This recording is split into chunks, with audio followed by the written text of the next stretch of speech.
নমস্কাৰ পুনৰবাৰ মই অন্য এটা ভিডিঅ'ত আপোনালোকক স্বাগতম জনাইছোঁ। আজি দুপৰীয়া সাজটো কিহেদি বনালোঁ আৰু কেনেকৈ বনালোঁ আপোনালোকৰ ওচৰত এই ভিডিঅ'টোৰ মাধ্যমৰ যোগেদি দেখুৱাওঁ বুলি ভাবিলোঁ।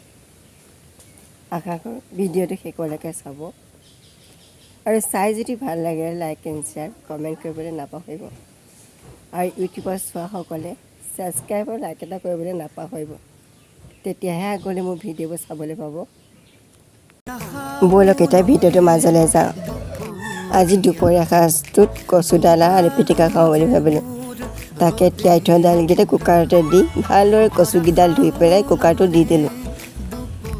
তাতে আলু গুটিকেইটাও দি দিছোঁ, একেলগতে সিজিব। কুকাৰটোতে হালধি নিমখ আৰু অকণমান আন্দাজত পানী দি পেলাই কুকাৰটো গেছত পাতি দিলোঁ। 4-5টামান হুইচেল দিলে হৈয়ে যাব। যিহেতু কচু দাইলত টেঙাই মেইন, সেইবাবে বাৰীতে থকা টেঙা মৰা ডাল কেইটামান ছিঙি আনিলোঁ।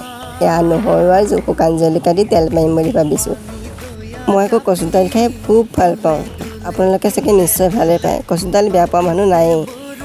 যিহেতু কচু দাইলখিনি সিজি হৈ গ'ল, অকণমান তেলকণ গৰম কৰি তাতে নহৰু শুকান জলকীয়া দি পেলাই তেল মাৰিম বুলি ভাবিছোঁ। তাতে ছিঙি অনা টেঙা মৰা ডালকেইটাও দি দিছোঁ। ভালদৰে অকণমান ভাজি লৈ দাইলখিনি দি দিম। ইয়াত নহৰু আৰু শুকান জলকীয়া আৰু টেঙা মৰা দাইলখিনি ভালকৈ পকাৰ পিছতে কচু দাইলখিনি মই ঢালি দিলোঁ। এতিয়া অকণমান ভালদৰে উতলাই পেলাই মোৰ কচু দাইলখিনি হৈয়ে যাব।